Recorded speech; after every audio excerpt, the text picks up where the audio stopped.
My name is Becky and I'm a textile student from Manchester Metropolitan University, and today I'm going to be showing you a really quick and easy way to make some Christmas scented ornaments that you can hang on your tree. So these are the ingredients that you're going to need today. I'll list them now. So you'll need 150 grams of plain flour, and you can chuck that in a mixing bowl. You need 150 grams of table salt, so put that in as well. And then you'll need a tablespoon of ginger, ground ginger, a tablespoon of cinnamon, and then these measurements can be adapted to whatever your taste is like. So if you want a stronger smelling clay to make your ornaments, then you can put more in, or if you don't want it as strong, you can put less in, or you can also adapt the different scents that you're going to put in. So I'm going to put in half a teaspoon of nutmeg as well to add to the scents as well. So once you have all your dry ingredients, get a wooden spoon and mix it for a few seconds until it's completely combined. So just a few seconds until you think it's probably mixed quite well. And then you should also have around 130 millilitres of hot water. So just from the hot tap, and what you need to do is you don't add it all at the same time, you're going to add it gradually. And what you want is when you're mixing with your spoon, or you can use your hands at this point, you want it to become a dough, so it should be sticking together. It shouldn't be too wet or too dry. If it's too wet at the end after you've added your water, or if you've put too much in, then you can add a little bit more flour to make it less sticky, or if it's too dry, add a little bit more water, just so it starts becoming a nice dough that's become all together, so it's not too dry but not too wet. So I'll just add a little bit of water and start mixing, and then just continue to do that. So put a little bit of water in and then mix until that water's combined. So now I'm going to transfer it to my hands, not the wooden spoon. And you'll just feel it coming together as you add the water and make it into a dough, and just form it into a ball with your hands. So now that I've mixed my dough all together, it's in a ball shape, and I just wanted to make a quick note. Even though it smells amazing because it's got all these Christmassy scents because of the spices, you cannot eat this dough, and that's because it's got really high salt content. So it wouldn't taste very nice actually, and it also wouldn't be safe, so just make sure that you don't eat it. And so now we've got our dough ball. What we need to do is we need to knead the dough for about half a minute, and that's until the dough is soft and stretchy and pliable, and it should also be smooth, and it should be about the texture of a little bit firmer than Play-Doh. That's what we're aiming for. So I've already kneaded my dough, so you need to do that, and then after that you're ready to roll out the dough so that you can use your cookie cutters to make the shapes for your ornaments. So you're going to get a rolling pin, and this is on a floured surface as well, so you should have used a floured surface when you're kneading the dough, and now also when you're rolling out the dough. And with your rolling pin, coat it with your hand with just a little bit of flour as well, and that will stop the dough from sticking to your rolling pin. So with your ball of dough, just press it down a tiny bit, and then start rolling the dough out with your rolling pin, and it should be about the thickness of a pound coin, or just a little bit thicker. So that's what we're aiming for, and just do it in about it doesn't have to be really specific, but around a circle shape you should be aiming for as well. Now we've got our dough all rolled out to about the thickness of a pound coin or a little bit thicker. And now we're going to use our cookie cutters to make the shapes for our ornaments. So I've gone for a tree shape, but you can go for any shape you want.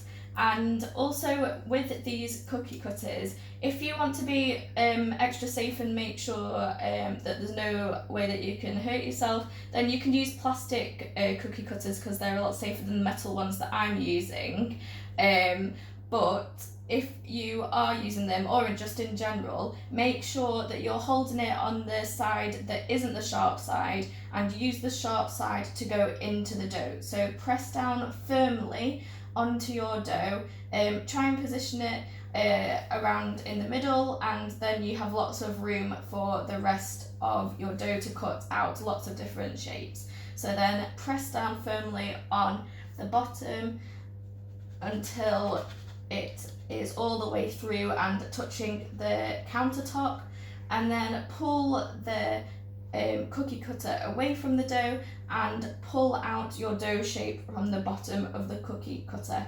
And then when you're left with your dough shape, use a straw and feel the top of the decoration shape that you've made, and about 4 millimeters from the bottom, from the top, poke a hole through.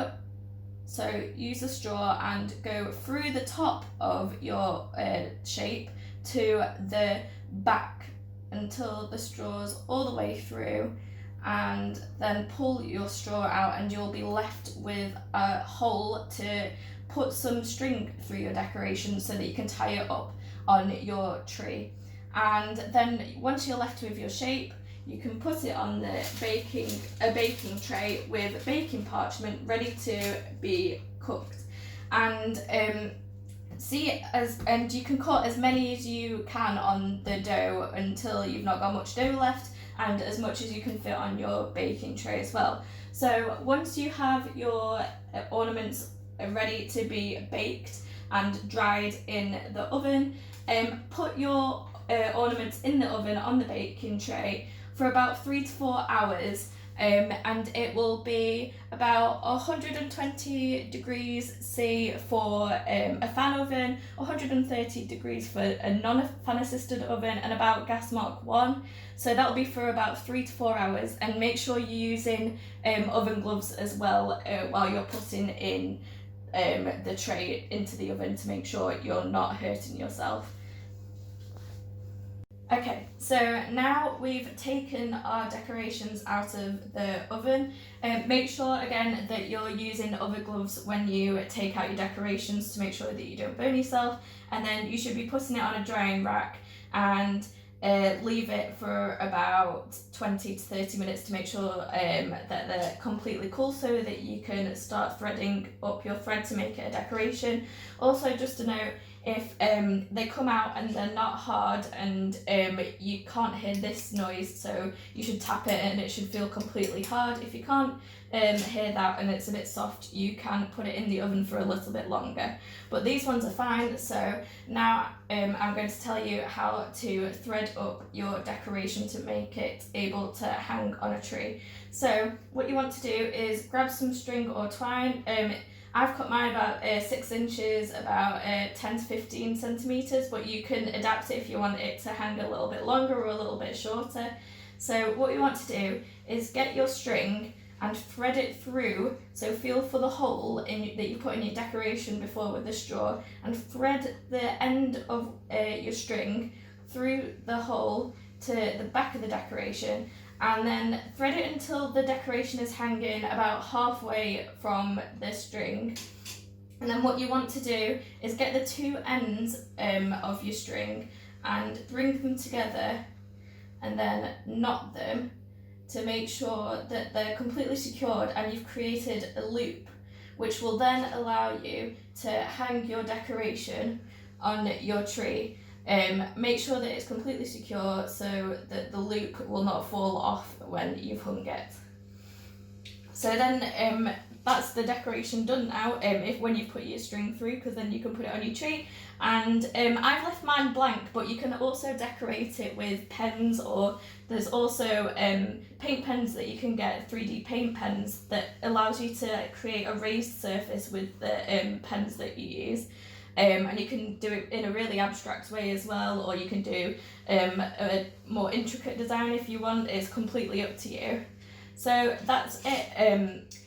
And it's such a lovely activity, this, because when you're doing the activity, when you're creating the clay and you're putting your decorations in the oven, it smells so Christmassy with all the different Christmas spices and everything, and you can really get in the Christmassy mood if you want as well. You could wear your Christmas jumper when you're making the decorations, or you can listen to some Christmas music, and you can do it with different family members. You can really tailor it to how you want to use it to celebrate Christmas and the lead up to Christmas. So yeah, I hope you really enjoyed this activity, and I hope you have a good Christmas.